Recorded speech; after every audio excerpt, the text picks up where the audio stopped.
Every time you touch my heart, it enlarges my heart. It makes me more able to give to those who need it the most.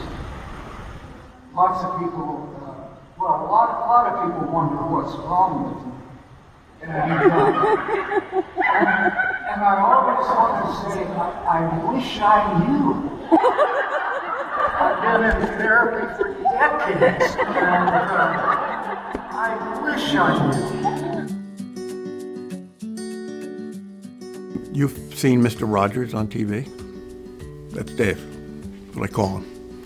He's very soft. He's very non-threatening. Not only did he bring his expertise to the children's home, I think he also brought just this sense of warmth with him. David is a gift.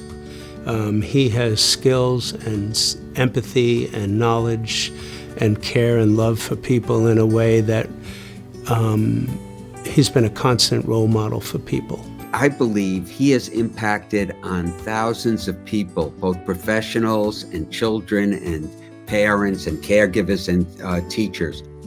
His, I think, reliance on play therapy and on children's art has been really illuminating. He has kids draw, and he'll show you the picture and he'll help you interpret what he thinks is happening for that child. Years ago, he wrote one of the first books on treating aggression in play therapy. And he referred to these children who had, significant behavioral and emotional issues as fawns in gorilla suits. And that's something that I think that reframe of looking at the child underneath the behavior is something that our field so desperately needed. I would not be surprised if 10 years from now, teachers are talking about kids who have been traumatized, and someone will say, well, did you ever read David Crenshaw's book about this or about this or about this? His books are to be read and reread, and what he teaches us really becomes such a basic foundation of our work.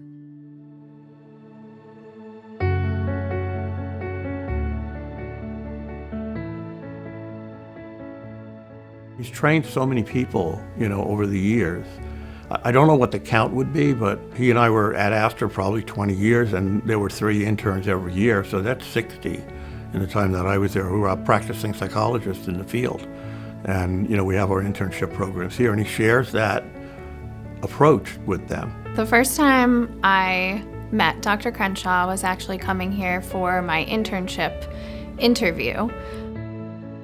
And the moment I met him, he was speaking so passionately about the children's home and all the programs they had here. I remember leaving here thinking, I need to get this internship.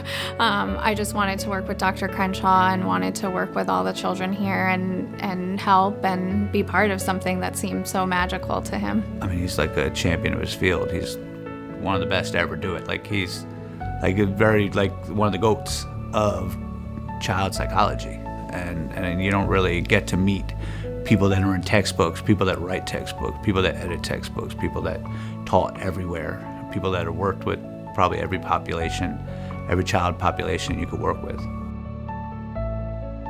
One of the approaches that I've gotten to witness with him firsthand is our facility dog program, and that introduced therapy dogs and facility dogs to our agency, and they provide clinical support in our therapy sessions.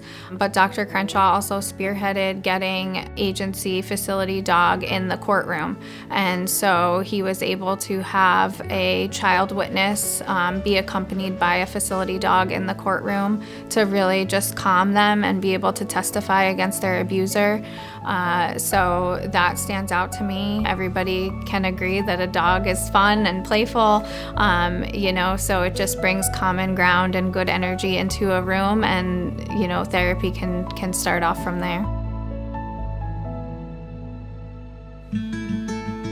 Mariano Rivera, comes to this campus. He's come a number of times and plays ball with the kids, and Dave plays.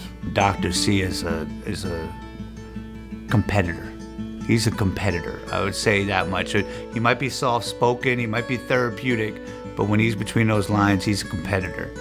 And he had gotten a hit off Mariano Rivera, and he was intent on being safe at first base, and he just kind of ate it. We had to haul him off the field. We had to put in a pinch runner for him. We had to put him on the injured reserve, and he's just hysterical. He's got funny pictures. He enjoys what he does, and it comes through for people. I think of him as kind of my professional soulmate. And over these years, we've collaborated in writing, we've shared thoughts.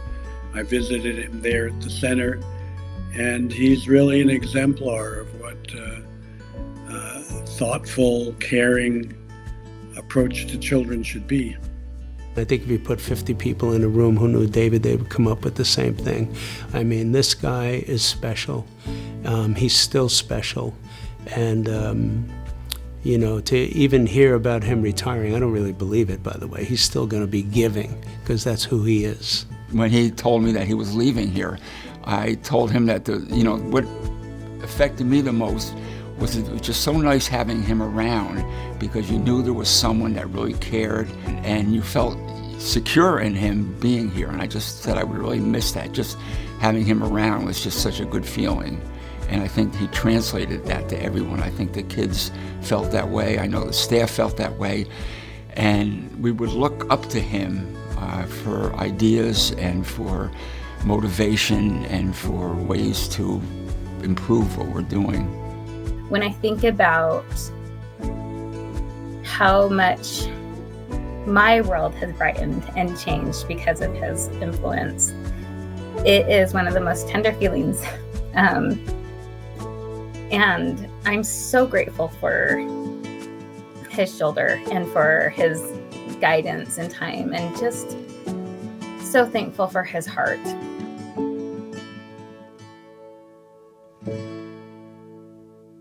The thing that's so important to me is that the healing be based on genuine, heartfelt connections with children. That's, in my mind, the most powerful healing ingredient.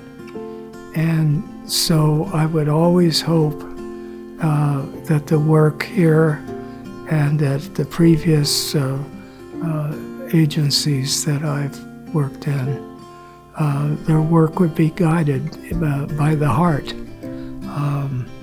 by making connections on a heartfelt level with the children who come before you. And I think none of this would have been possible without the incredible teams that I've been a part of. And so I will always be grateful to each and every one of the people that I've worked with, that wonderful people who really care deeply about kids. Probably my most important lessons I've learned from the kids. I've learned you can't work with kids unless you're able to be very humble, because as soon as you think you know something, you get put in your place, and you realize, oh boy, I don't know anything, because they're very honest, and they let you know if you're wrong about something. There are plenty of times when we are wrong. And we need to be able to acknowledge that and work through any rupture that creates in our relationship with the kids. So I owe a tremendous debt to all the kids I've worked with as well. The lion's share of the credit absolutely goes to them. I didn't have any outrageous skills that could account for these successes. It was their courage, their strength, their determination that really enabled the healing.